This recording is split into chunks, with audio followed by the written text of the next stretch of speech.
des jeunes commencent à sortir dans la rue. Bonsoir, on ferme les points de cisaillement. Élise décide de bloquer le centre-ville et de canaliser les supporters. Une semaine auparavant, pour le match aller, la situation a dégénéré. Il y a eu 42 interpellations. Donc il montait actuellement le véhicule de la BSU.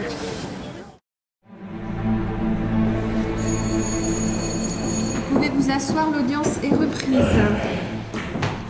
Alors ça, je vous le fais pas dire. Vous avez été complètement idiot. Mais cette idiotie, messieurs, ça s'appelle une infraction pénale.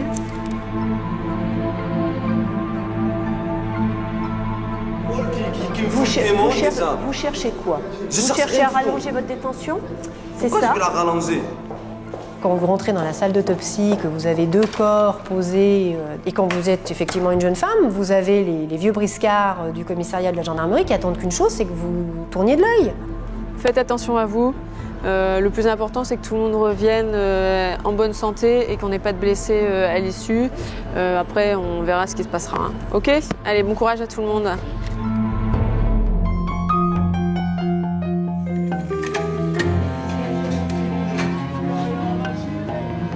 Ouais, pour moi, c'est un policier, quoi. Une policière, je sais pas, ça sonne pas bien.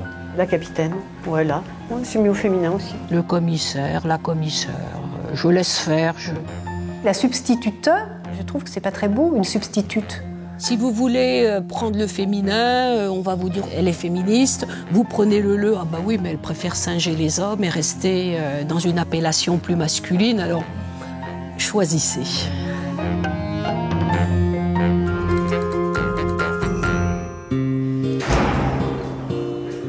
Maison d'arrêt de Luynes.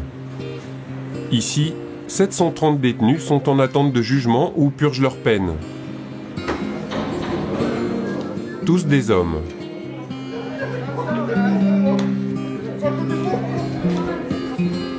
Et c'est une femme, Elisabeth Bortolin, 43 ans, divorcée et mère de 2 enfants, qui depuis 2 ans est chef de détention de cette prison.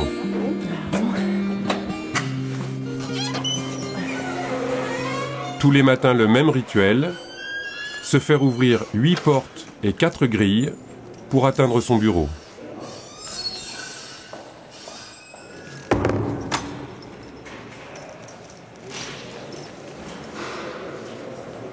On a encore, il traîne. Vous êtes affecté sur le C? Je crois pas. Ouais, mon le C. Hein? Non, mais tranquille. Hein? J'avais des sports. Je suis arrivé des moments, il n'y a pas longtemps. Oh oui, malheureusement. Il fait le sportif. Merci. Et tous les matins, il faut gérer les incidents qui se sont déroulés pendant la nuit. Aujourd'hui, un détenu qui a été frappé par d'autres prisonniers. On a un petit souci. Enfin, vous nous créez un petit souci, je crois. Au revoir. Ah ouais. Quel est le problème? Dites-moi un peu. Moi, j'étais bien où j'étais. Il s'est passé un petit incident et voilà, je voudrais pas changer. La tête que vous avez avec un petit incident? Ouais, mais c'est rien. Au premier, franchement, j'étais bien. C'est juste ce gars-là. Et après, ils sont venus à 3 dans la salle d'activité, 3 ou 4, et ils m'ont sauté dessus. On n'est pas là pour vous laisser vous cogner sur la tronche. Il m'a regardé de travers, il m'a mal parlé, et bim, ça repart. Ça, on n'en veut pas. Donc, pour votre protection, pour le calme, le vôtre et celui avec qui vous avez eu souci, eh bien, voilà, il y a une mesure qui est prise. Aujourd'hui, on vous demande de changer de cellule. Oui, mais juste, s'il vous plaît, ne me mettez pas au rez-de-chaussée, parce que, en fait, c'est pareil, ça va être même pire dans l'autre promenade. Ça permet d'assainir une situation. Après, on revoit, on fait le point ensemble dans peu de temps. Et on peut réajuster. Ça marche? À plus. Allez, bonne journée, bon De même. Elisabeth dirige une équipe de 162 surveillants. Tous les jours, il faut gérer les arrivants. C'est un peu de l'hôtellerie. Il ne faut pas mélanger les primaires qui ne connaissent pas l'univers carcéral et les habitués. Correct, calme, perdu, respectueux des personnels. C'est toi, Didier, qui l'a vu? Non, c'est toi. Il faut tenir compte du caractère et de la dangerosité de chacun des nouveaux venus. Fumeur. Profession coiffeur, ça peut être intéressant. Et il a 36 ans. Qui peut l'absorber en primaire? Tu prends? Le suivant. Il a 40 ans. Il est primaire également. Réservé. Il est non-fumeur. Très important. Affectation sur le bâtiment C en attente de travail. Allez. Connu, reconnu, surconnu. 150e incarcération. Travailler. La seule chose, c'est qu'il faut qu'on les ait face Mirador. À Luynes, ils sont 128 hommes et 34 femmes pour surveiller les détenus. Alors ça fait quoi d'avoir un chef femme? Rien. Pour travailler dans l'administration pénitentiaire, il faut avoir du caractère. Et les femmes qui y travaillent, elles ont autant de caractère que les hommes. Voilà. C'est une question de caractère. Enfin, moi, au début, c'est vrai que quand je les ai vus arriver il y a une quinzaine d'années, j'en doutais. Et je pense que j'ai plus de doute. Au début, les surveillants hommes étaient un petit peu réticents par rapport à votre arrivée. Très. Ah ouais, ouais. Pour les trois quarts, on n'avait pas notre place en détention. Ouais. C'était plutôt à la cuisine à faire à manger pour le mari. C'est ça l'image de la femme en détention. C'est en 1993 que les femmes sont autorisées à travailler dans les prisons pour hommes. Une nouveauté difficile à accepter pour certains anciens de la pénitentiaire. Nous, en tant que nana, nous étions de la chair fraîche. Et si on avait le malheur d'être à plusieurs à déjeuner entre nous, eh bien, nous étions obligatoirement des lesbiennes. Et si on avait le malheur de boire un café avec un collègue en ayant refusé le café à un autre, nous ne pouvions être qu'une salope. Entendu.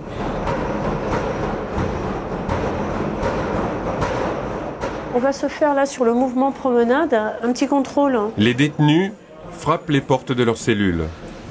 C'est l'heure de la promenade. Ne le dites pas trop fort. Dans cette aile de la prison, les détenus sont jeunes et s'impatientent.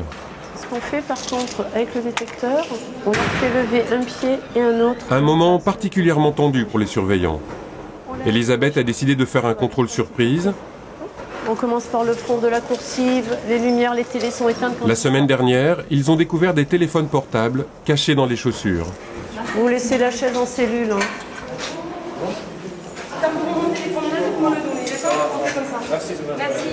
Ça va, vous êtes bien échauffé? Vous? Je sais pas, j'ai cru que la porte allait tomber. Ouais. Allez-y.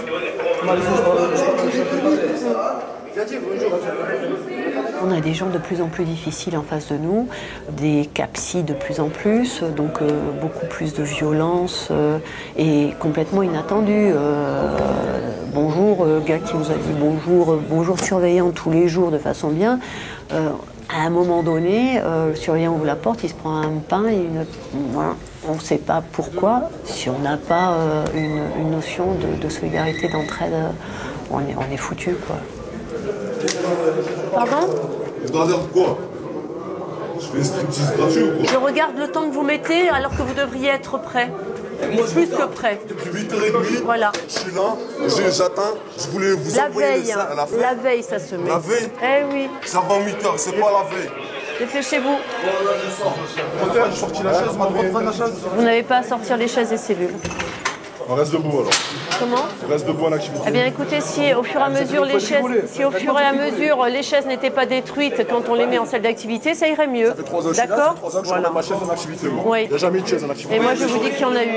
Jusqu'après vous me cassez la tête. C'est terminé. J'ai un rendez-vous à 9h30. Et il me le faut, j'ai le papier. C'est le médecin. Eh bien, il reste en cellule et il partira de la cellule pour aller chez le médecin pour être à l'heure. Comment ça? Dans 9h30, regardez, dans 10 minutes, vous avez rendez-vous. Allez, on y va. Allez, on y va là. Allez-y. Pour ne pas attiser les tensions, Elisabeth a élaboré une méthode, tout faire pour ne pas élever la voix, sans faire de concessions. Pour en avoir rencontré dans la rue, disant, vous avez été chiante et pénible, vous nous avez cassé les pieds, parce qu'il fallait que la cellule soit aérée, qu'il n'y ait rien aux fenêtres. Et ben, vous voyez, maintenant je travaille, je me lève tous les matins, je fais comme ci, je fais comme ça. Alors, ça ne veut pas dire que c'est ce qu'ils ont appris à la prison, heureusement. Si on peut leur donner un petit coup de pouce, tant mieux, mais loin de moi ce genre de prétention. Mais ça leur permet, à un moment donné, de retilter. Mais cette méthode est parfois difficile à appliquer pour certains détenus. Oh, pour de bon, depuis tout à l'heure, j'attends. Vous avez dit quoi? Il reste en cellule jusqu'à 9h30. 9h30, c'est déjà passé. Il est 9h44. Pour l'infirmerie? Oui, pour aller voir le médecin. C'est finir le mouvement promenade. Mouvement promenade, D'accord, donc on vient vous de n'êtes pas obligé finir. d'être 400 000 là, pour faire la promenade. Vous allez nous apprendre. Je parle à une personne, je ne peux pas parler à deux. Vous allez nous apprendre comment on fait? Non, c'est votre travail. Alors regardez comment ça se passe. Maintenant, si vous arrivez en retard là-bas, il n'y aura pas de problème puisque c'est de notre fait. Et vous de votre faute plutôt? Non, de notre fait. Et vous serez pris de toute... Je suis pas sourde. Non, mais c'est moi qui en comme ça. Je vous pousse pas, je suis en train de discuter, vous passez pas. Non, mais tout à l'heure, je voulais poser mes cantines. Allez à l'infirmerie. Les poubelles, vous aurez d'autres moments pour les jeter.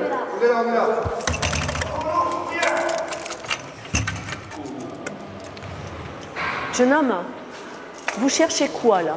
Je cherche rien du tout, je cherche à partir. Vous cherchez quoi? C'est déjà un mal d'épaule qui me fout des mots déjà. Vous cherchez quoi? Je cherche rien du tout. Allonger votre détention? C'est ça? Pourquoi je vais la rallonger? De par votre attitude. J'ai mon attitude, elle est normale. On vous insulte? On vous parle mal? Est-ce que moi, je vous ai insulté? Je vous ai parlé mal? C'est quoi le connard là? Connard? Ouais. Connard, je vais le dire à une femme. Ça se dit même pas à une femme déjà d'une. Et de deux, je ne l'ai pas dit. Alors, je vois pas.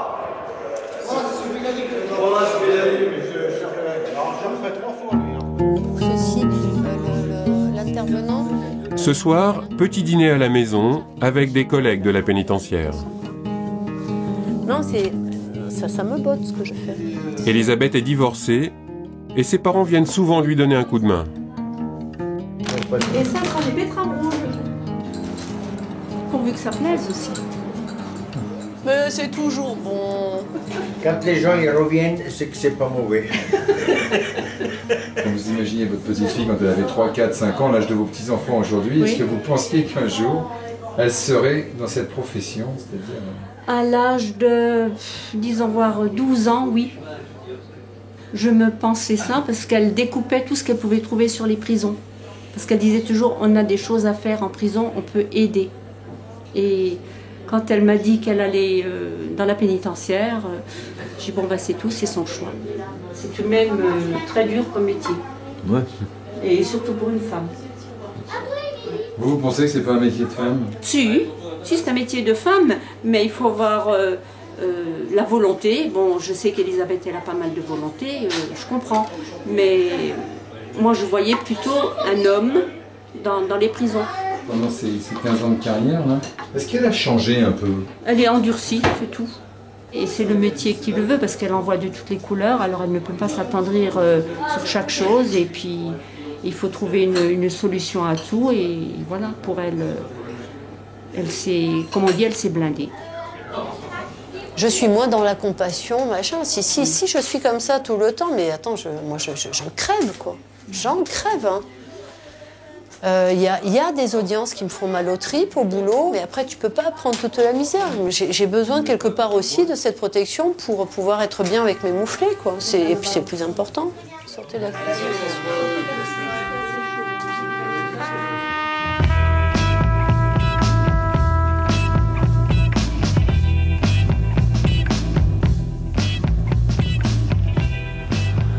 Palais de justice de Bourg-en-Bresse.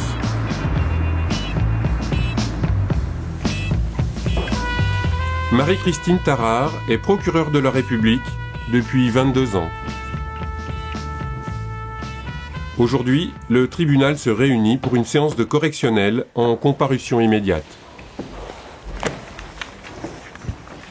Il y a tous les symboles de la loi ici, hein. Bien entendu la République, puisqu'on rend la justice au nom du peuple français. Ensuite, la barre, où les gens s'expriment. Et puis, le tribunal, surélevé, la distance entre la barre et le tribunal. Et je me souviens d'un magistrat qui disait que cette distance-là C'était justement la distance de la vérité, la distance de la réflexion. Mais il y a une originalité pour ce procès. À part le prévenu, il n'y a pas un seul homme. On a aujourd'hui une composition totalement féminine, avec en plus une greffière et 2 avocates, l'une en défense et l'autre comme partie civile. Voilà. Avec un prévenu masculin et 2 victimes masculines. Voilà. C'est un peu particulier, on n'a pas fait exprès. Hein, mais il y a un côté maman un peu, hein, on a l'impression, enfin, si toute proportion regardée, on se dit tiens, il y a des garçons qui font des bêtises. Voilà. Ouais, c'est vrai quand même, les femmes commettent moins d'actes de délinquance que les hommes, ça c'est une réalité. Une femme procureure, une avocate de la défense, une avocate de la partie civile et la présidente et ses 2 assesseurs. Et le jeune homme, mis en cause pour violence en réunion à l'encontre de 2 frères. Une histoire d'homme, une bagarre qui a dégénéré après une course-poursuite en voiture. Conséquence des coups reçus, les 2 victimes ont perdu connaissance. Quelle justification vous pouvez quand même nous donner sur ce déchaînement de violence? On rigolait tout au début par rapport à sa voiture et la mienne, et on s'est disputé, ça insultait un peu. Je les ai presque pas frappés en fait. Presque pas frappés? C'est qu'une fois qu'en fait il y en a un qui a attrapé l'autre, là j'ai donné 2 ou 3 coups en fait. Des coups de quoi vous avez donné? Des coups de poing. Des coups de poing. Alors qu'ils étaient par terre, pourquoi est-ce que vous continuez de frapper? En fait, une fois qu'on était dans la bagarre, on ne savait pas que ça allait terminer jusqu'à là. On ne savait vraiment pas qu'ils étaient dans un état comme ça. Quoi. Vous n'avez rien d'autre à ajouter? Maître Dino, je vous donne la parole pour les victimes. Aujourd'hui, il y a des conséquences. Il a été détecté, notamment par le docteur, qu'il pourrait y avoir une commotion cérébrale et en tout cas un hématome, et qu'il faut des examens pour savoir s'il n'y a pas un danger vital pour... Voilà où on en est pour une histoire de ta voiture est plus puissante que la mienne. C'est enfantin, mais les conséquences sont gravissimes. Je vous remercie, maître. Madame le procureur, vous avez la parole. Alors des faits de violence en réunion, effectivement, dont vous êtes saisis, des faits extrêmement graves, cela a été dit par la partie civile. On a véritablement des flaques de sang qui ont été constatées sur la chaussée, ce qui démontre la violence des coups qui ont été portés sur les victimes. Ce n'est pas une hypothèse d'école, monsieur, que de voir des gens comme vous un jour comparaître devant la cour d'assises parce que les coups qui ont été portés avec une telle violence que finalement, la personne en est décédée.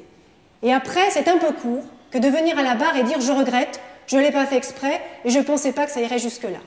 Parce qu'on ne sait jamais, monsieur, ce que la violence peut entraîner, ce que la violence peut générer. Donc en répression des faits qui sont reprochés à monsieur, je requiers à son encontre une peine de 18 mois d'emprisonnement, dont vous pourrez assortir une partie d'un sursis de l'ordre de 10 mois. Ces victimes seront à indemniser et de la manière la plus rapide et la plus complète possible. Très bien, je vous remercie. L'audience est suspendue. Le tribunal se retire pour délibérer. Pendant le délibéré, petit regard féminin sur un délit typiquement masculin.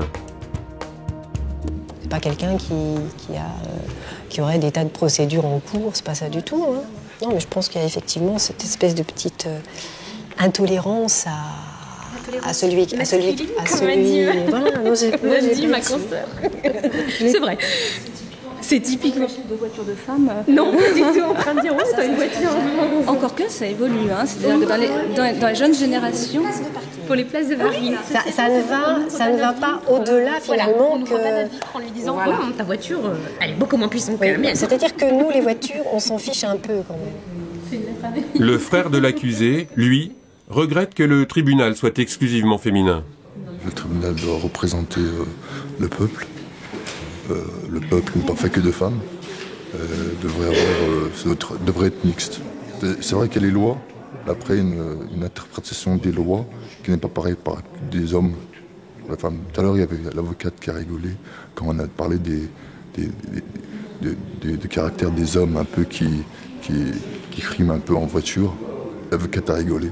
Alors, ça montre bien qu'il y a une différence entre les hommes et les femmes. Vous pouvez vous asseoir, l'audience est reprise. Le tribunal vous reconnaît coupable des faits qui vous sont reprochés. En en répression vous condamne à la peine de 20 mois d'emprisonnement, dont 8 mois assortis d'un sursis avec une mise à l'épreuve pendant 2 années. Le condamné part directement en prison et devra purger 1 an ferme. Est-ce que les femmes sont quand même pas plus sévères? Je pense que c'est dans l'imaginaire des gens, ça. Peut-être qu'il y a, je sais pas, 50 ans, 60 ans, quand les premières collègues ont commencé peut-être à arriver dans ce milieu d'hommes, elles ont peut-être été obligées de jouer un peu, je sais pas moi, de se masculiniser un peu pour pouvoir se faire respecter, je sais pas. Mais qu'on soit homme ou femme, c'est vrai qu'il faut éviter de se... Le but, en tant que magistrat, de se projeter ou de s'identifier aux victimes et aux prévenus. C'est pour ça que la différence, elle s'estompe entre un homme et une femme magistrat. 10h30. Ouais. Une différence qui s'estompe, et pourtant, donner aux femmes le permis de juger n'a pas toujours été une évidence. Sauf exception, les femmes, d'une part, sont inaptes à exercer nos fonctions d'autorité, d'autre part, nuisent au prestige du corps judiciaire. Ainsi s'exprimait dans un rapport officiel le substitut général de la Cour d'appel de Paris en 1955. 9 ans après que la première candidate soit autorisée à devenir magistrate. Très vite, les femmes utilisent cette possibilité d'appliquer des lois écrites par des hommes pour juger une majorité d'hommes. Elles sont déjà 123 en 1955, représentent 45% de la magistrature en 1992 et sont aujourd'hui majoritaires à exercer ces charges lourdes.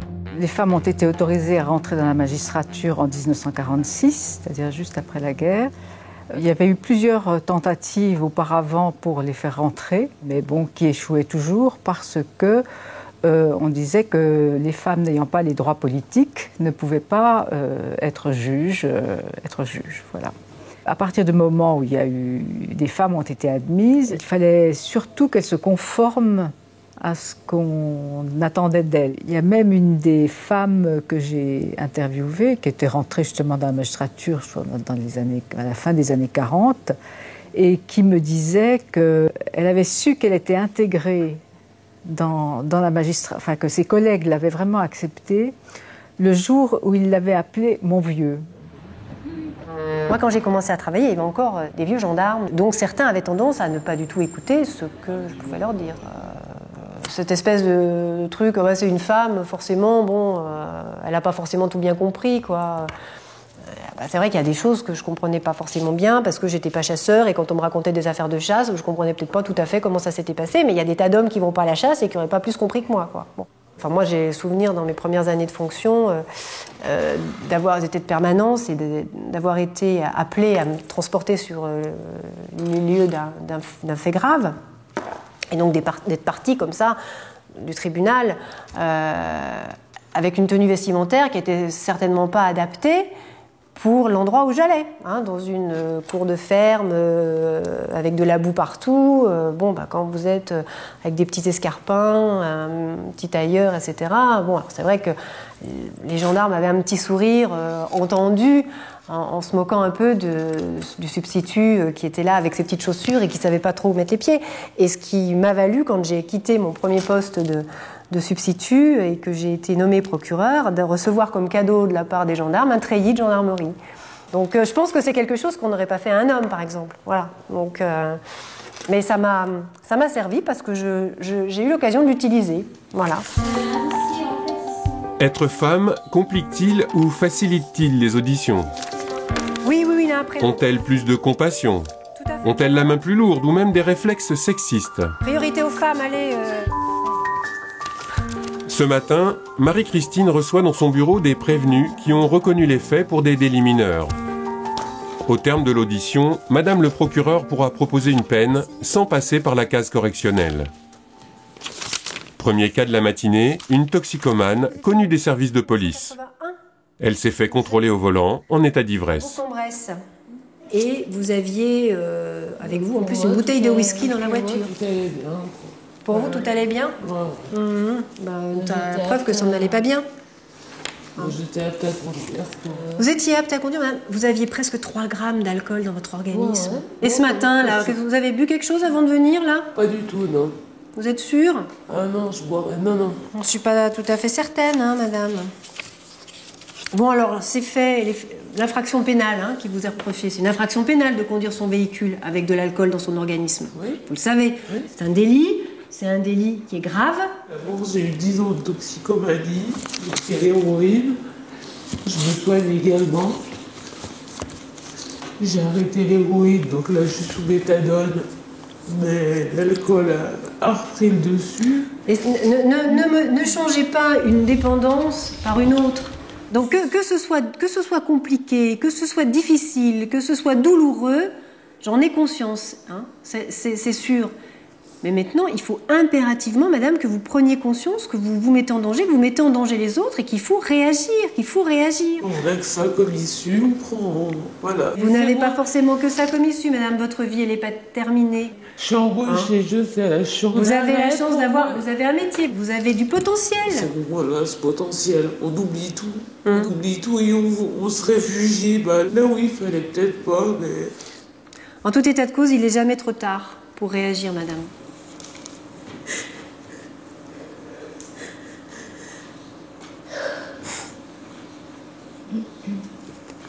Je ne peux pas vous proposer une peine de principe parce que c'est très grave et je pense que la gravité de la sanction, elle doit vous permettre de comprendre à quel niveau de gravité était votre comportement. D'accord ? Alors moi, je vais vous proposer, donc à titre de peine, une peine de 5 mois d'emprisonnement assortie d'un sursis avec mise à l'épreuve pendant une durée de 3 ans. Ça veut dire que cette peine d'emprisonnement, vous ne l'effectuez pas si pendant 3 ans, vous respectez les obligations qui sont mises à votre charge. Et parmi les obligations que je mets à votre charge, c'est l'obligation, bien entendu, de suivre et de poursuivre les soins que vous avez entrepris pour traiter votre problème de dépendance. Et moi, je vous propose une annulation de ce permis de conduire avec une interdiction de le représenter avant l'expiration d'un délai d'1 année. Je suis pas idiote, j'ai 28 ans, j'ai 10 ans de permis, j'ai jamais eu un accident. Bien sûr, j'en ai pris conscience. J'ai toujours respecté tout. Une prévenue qui ne fait preuve d'aucune agressivité pour une peine qui sera facilement acceptée. Voilà. Pourtant, être procureur, c'est souvent être confronté à des personnes violentes. Il y a des détenus qui arrivent ici qui sont relativement dangereux. Le fait d'être une femme, ça vous défavorise pas? Enfin, moi, j'ai un peu le sentiment que justement parce qu'ils sont face à une femme, ils vont pas être dans cet affrontement, dans l'agression, dans l'insulte,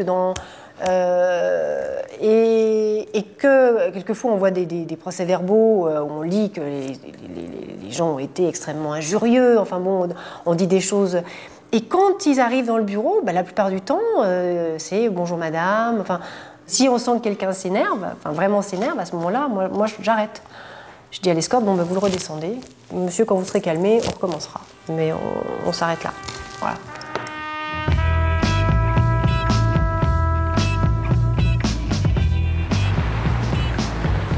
Roubaix.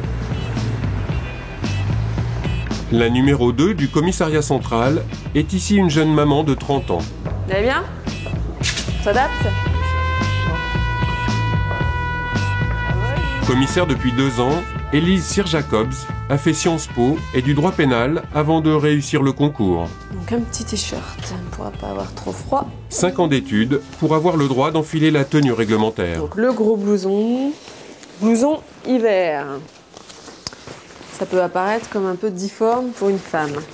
Je veux bien le reconnaître. Donc ça, c'est la tenue de service général qui se porte donc toujours, dans tous les cas, avec le gilet pare-balles. Pour les chaussures, c'est les type Rangers, quoi. Super féminin. mais c'est confortable. Et pour les grands jours, il y a aussi la tenue de prestige. Donc, alors là, il y a une distinction qui a été faite entre les hommes et les femmes. 2 distinctions. Donc la jupe longue, qui arrive au genou, et le chapeau, ce qu'on appelle le tricorne. Voilà. Ah, par contre, il y a les cheveux, effectivement. À chaque fois, il faut adapter les cheveux. Voilà, donc ça, c'est le tricorne, et qui est spécifique pour les femmes commissaires. Donc là, il y a une distinction. Aujourd'hui, le commissariat est mobilisé pour une mission à risque. Élise a convoqué ses équipes pour le briefing. Bonjour. Une femme qui dirige 350 hommes, une image très éloignée du mythe qui fait de la police un métier d'homme. Il faut se départir un peu de cette image de macho dans la police, quoi. On n'est plus, c'est pas les films des années 70 avec Belmondo, son blouson en cuir et le pétard à la ceinture. On est loin de ça. On a affaire à des pères et des mères de famille. Hein. Donc elle est mon adjointe. Et c'est la première fois que les gars sont commandés par une femme. Et moi, je trouve qu'elle passe très bien, quoi. Ouais, bonjour à tous, pour ceux que j'ai pas vus. Donc pour ce soir, même dispositif exactement que lundi, idem Croix-Saint-Pierre. Ce soir, l'équipe d'Algérie rencontre l'équipe d'Égypte en match retour pour la qualification à la Coupe du Monde de football. À l'issue de la rencontre, des incidents pourraient éclater. Les arrêtés concernant les ventes à emporter, alcool et autres, les kebabs, les snacks ou autres magasins, donc valables à compter de 16h jusqu'à minuit. Quand vous voyez un établissement qui est concerné et qui n'a pas fait ce qu'il y avait à faire et qui n'a pas fermé, vous verbalisez, vous faites fermer et vous l'annoncez sur les ondes. Faites attention à vous, pas de blessés. Le plus important, c'est que tout le monde revienne en bonne santé et qu'on n'ait pas de blessés à l'issue. Après, on verra ce qui se passera. Hein. Ok ? Allez, bon courage à tout le monde.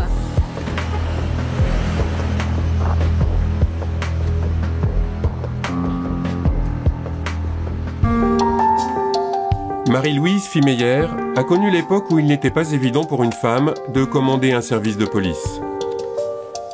Ce n'est que dans les années 70 que les femmes sont admises dans les concours de gardien de la paix, puis d'inspecteur et enfin de commissaire. L'article, évidemment, vous voyez. Femme, flic et patron, c'est toujours le même problème. Est-ce qu'on peut être les trois à la fois ? Après plus de 30 ans de service, à l'heure de la retraite, petit souvenir pour madame le commissaire divisionnaire. En arrivant à l'école, c'était aux femmes de s'adapter à une profession qui était plutôt masculine, qu'on le veuille ou non. Donc ça traduit bien l'orientation et la perception des choses que l'on avait à l'époque. Puis on n'était pas nombreuses. Certains ne manquaient pas de penser qu'on était la Libye éventuellement dans un métier d'homme. Marie-Louise prend son premier poste de commissaire à Strasbourg en 1978. Elle a 25 ans et dirige une équipe exclusivement masculine. Quand on arrive, on vous regarde. Il y a le bouche à oreille qui a fonctionné auparavant. Il y a des filles qui arrivent. Enfin, vous voyez bien qu'on vous regarde un peu quand même comme une bête curieuse.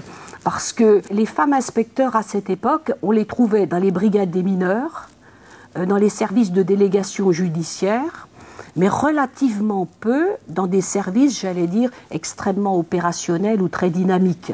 On a été naturellement prudente, probablement plus attentive, plus à l'écoute, plus observatrice, et n'hésitant pas à prendre des conseils auprès de nos anciens.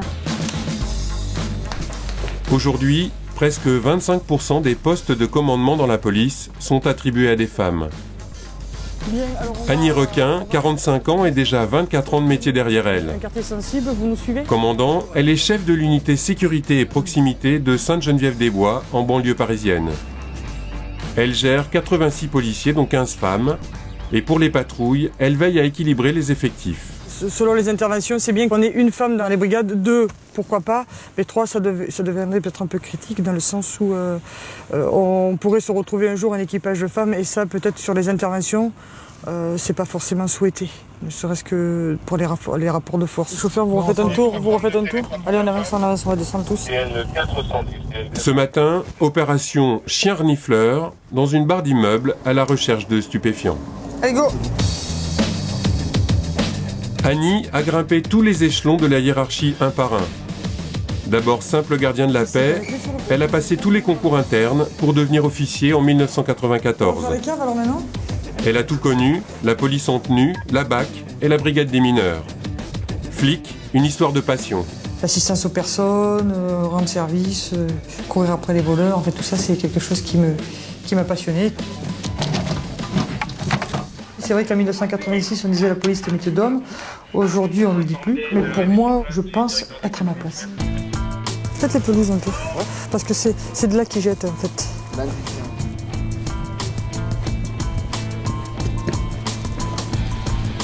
Vous êtes quoi, l'étage ? Vous faisiez quoi dans les étages? Mais là, je sais pas, je voyais la pluie, j'attendais l'ami, à part ça... Et il habite où l'ami? Une vie de flic à temps plein, mais une vie privée à temps partiel. Annie a longtemps fait passer sa passion avant toute chose. Je suis restée célibataire un certain temps pour dire, bon, j'avais une vie, mais je ne m'impliquais pas dans une vie familiale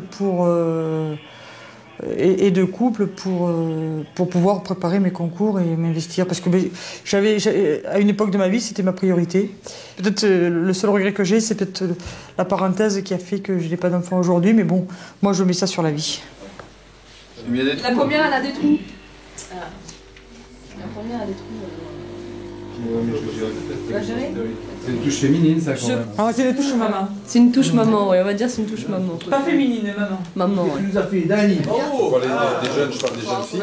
Elles sont un peu différentes des jeunes hommes quand elles sont... Non, elles sont pareilles. Elles sont déterminées, elles ont le même dynamisme et la volonté que les gars.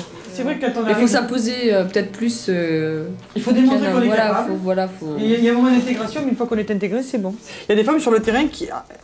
Excusez-moi messieurs, mais qui tiennent plus la route que certains gars. Mais on n'est pas des garçons manqués, pas forcément. Messieurs, qu'est-ce que vous en pensez, messieurs? Heureusement pour nous. Quand vous tombez sur des violences conjugales, mieux vaut une collègue féminine au contact d'une victime que nous. Elles vont avoir plus le contact et nous on n'est pas à l'aise du tout. Et alors vous arrivez à garder votre féminité, enfin, visiblement oui. Oui. Ouais, mais c'est pas trop dur ça? Non. Le costume il est pas...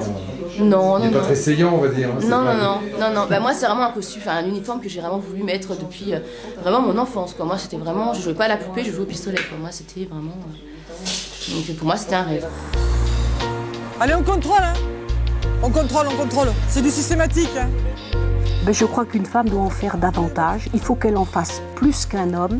Il faut qu'elle fasse le petit quelque chose, qu'elle soit plus attentive, qu'elle soit plus à l'écoute des gens, qu'elle soit peut-être plus disponible. Parce qu'indiscutablement, il y a une comparaison qui se fait. Les collaborateurs vous compareront inévitablement à un commissaire de police homme. Retour dans les rues de Roubaix. Le match Algérie-Égypte se termine dans un quart d'heure, tout est calme. D'accord. Bon. Élise, la jeune commissaire, est au téléphone avec son mari. Oui, ils sont dans un des tiroirs là.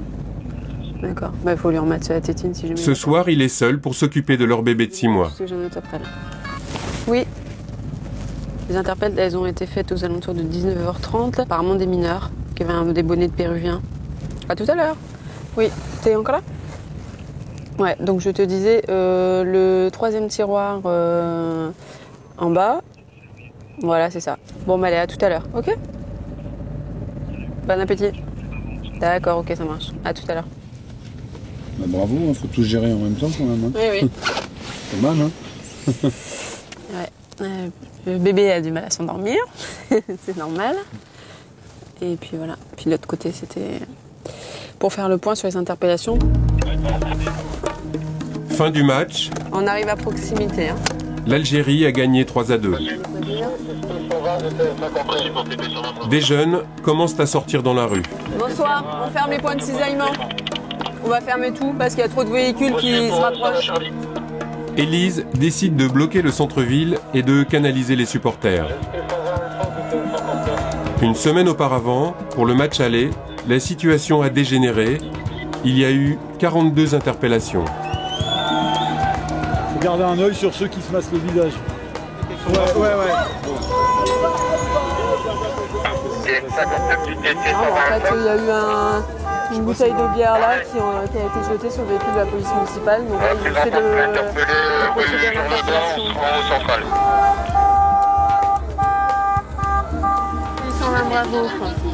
Donc interpellation de la personne qui a projeté au jet de pile sur les militaires de l'EGM. Donc il montait actuellement le véhicule de la BSU.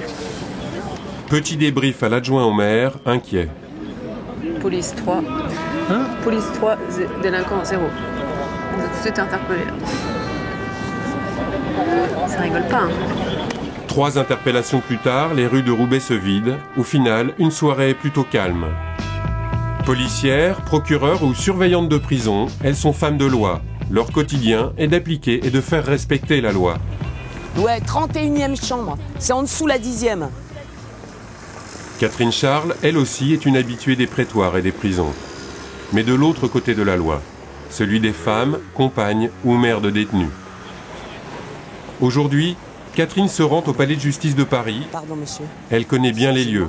Elle va assister à un nouveau procès de son fils Christophe. Cette fois, il est poursuivi pour avoir transmis en prison un rouleau de scotch au braqueur Antonio Ferrara. Un acte anodin qui, pour la justice, pourrait être le signe d'une évasion en préparation. Et un procès, c'est aussi l'occasion d'apercevoir son fils, un fils qui ne serait libérable qu'en 2045. Condamné une première fois à 5 ans de prison en 1989 alors qu'il est encore mineur, Christophe Quider enchaîne des peines toujours plus lourdes.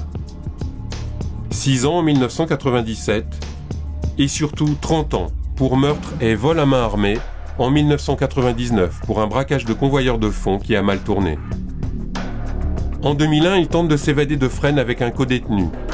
À bord de l'hélicoptère, 3 complices, dont son frère Cyril. La belle échoue et un gardien est grièvement blessé. Christophe Quider est de nouveau condamné, cette fois à 15 ans de réclusion. Et puis, en février 2009, il remet ça. Profitant d'un parloir, il s'évade avec un complice de la prison de Moulins. Une cavale de 2 jours qui finit sous le feu de la police et une balle dans le poumon. Aujourd'hui, à 38 ans, Christophe Quider est l'un des 10 détenus les plus surveillés de France. Après 6 heures de procès, Catherine Charles ressort de la salle d'audience.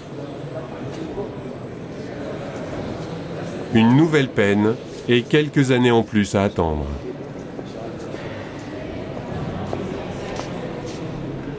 Deux ans et demi. Ça fait 30, plus 15 là, ça fait 45, plus 3, 48, plus 2,5, 45,5. Hein, on tombe dans des chiffres, encore une fois, de science-fiction.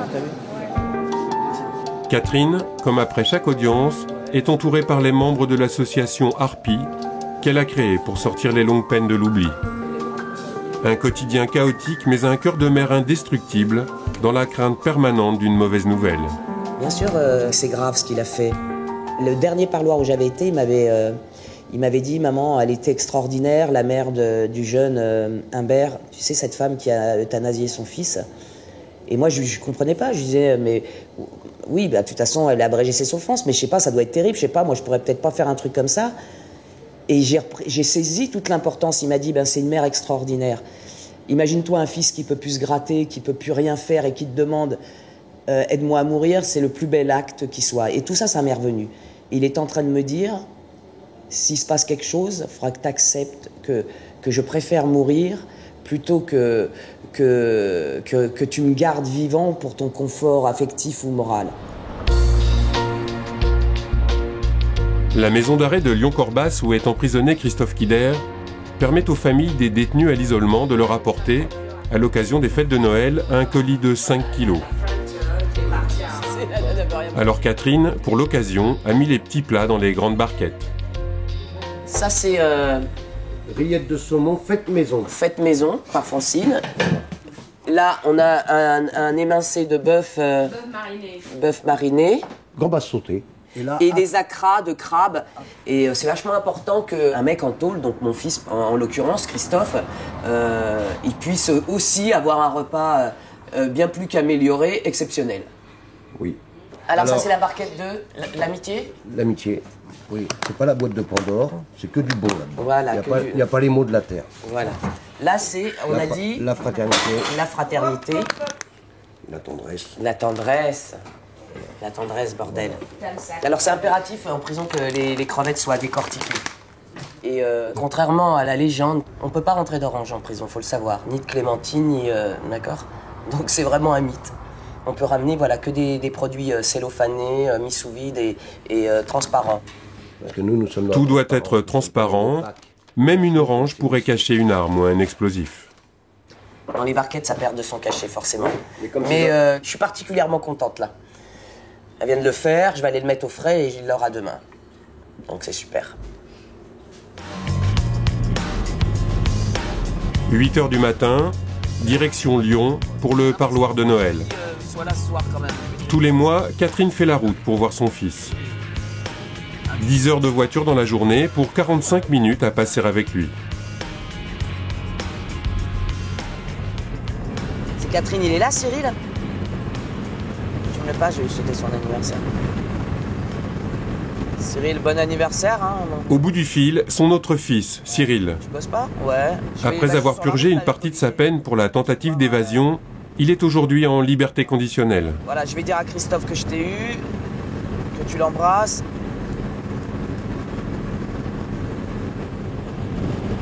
Je fais des kilomètres de route, Olivier m'amène, mais tu le fais en train, ça veut dire en train, la prison elle n'est pas à côté de la gare, donc elle est excentrée à 30 ou 40 km, pas du tout pratique d'accès, donc t'imagines les contraintes physiques, financières, morales, parce que ça te joue sur le moral. Tout ça, ça n'a qu'un but, quoi, c'est de déliter le lien familial. Depuis plus de 15 ans que Christophe est en détention, sa mère lui a toujours rendu visite de prison en prison. Si j'étais une petite chose faiblarde, peut-être il ne serait pas debout comme ça aussi. Hein. Ça oblige à se dépasser quand on a une maman qui se laisse pas abattre par la fatalité, par le fatalisme ambiant. Hop. Je veux des chaussures dans le coffre, je mets des chaussures. J'arrive pas comme une racaille de cité quand même. C'est bien. Non. Que je ressemble à une maman un peu.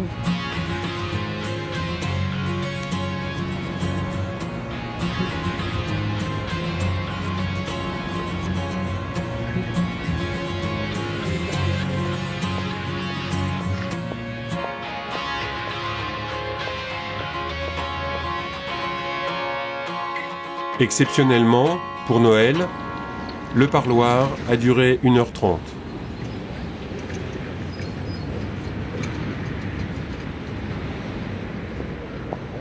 Oh, c'est fatigant.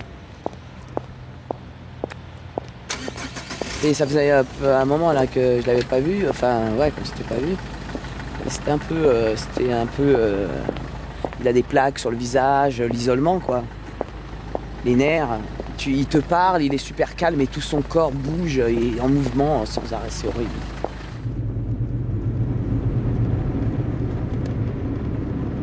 Je suis épuisé après chaque parloir. Ça fait 15 ans que ça dure.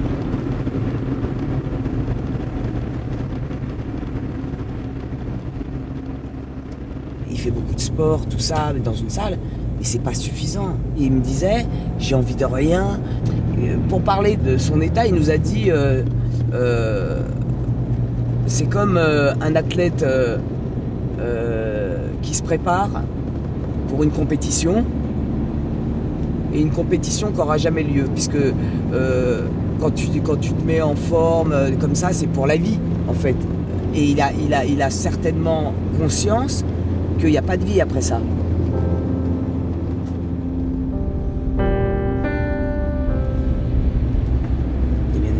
Que je suis une maman, donc même si ça va, j'encaisse, c'est toujours douloureux, de se sentir impuissante face à la souffrance de son enfant.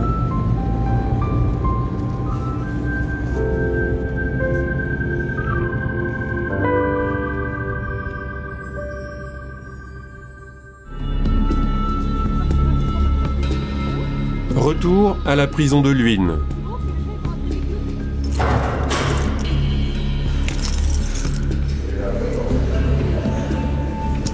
Pour sa tournée du matin, une mauvaise nouvelle attend Elisabeth, la chef de détention. Pendant la nuit, un détenu a tenté de mettre fin à ses jours.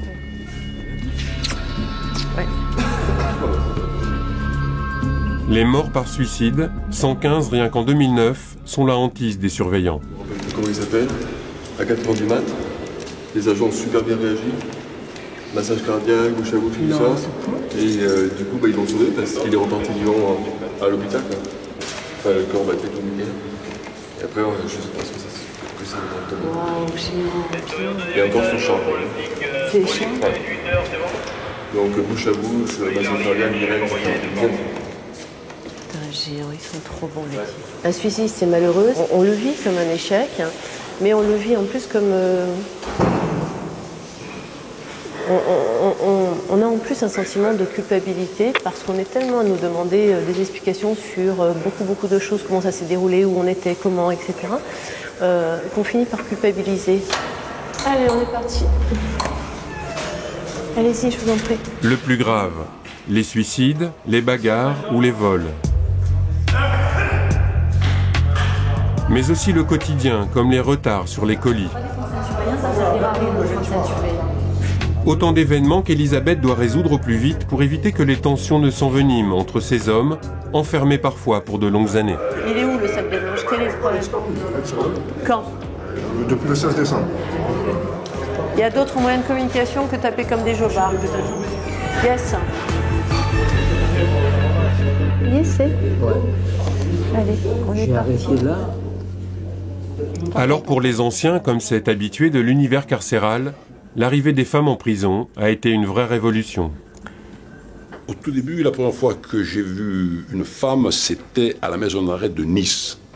Et je me souviens toute ma vie, parce que c'était une blonde, et une belle femme en plus. Je ne suis pas resté choqué, mais je suis resté interloqué parce qu'elle m'ouvrait la porte le matin. Et je vois cette femme-là. J'ai dit, mais je rêve ou... Voilà, c'est marquant, quoi. C'est quelque chose qui reste. Je crois que c'est très, très important que le métier se féminise.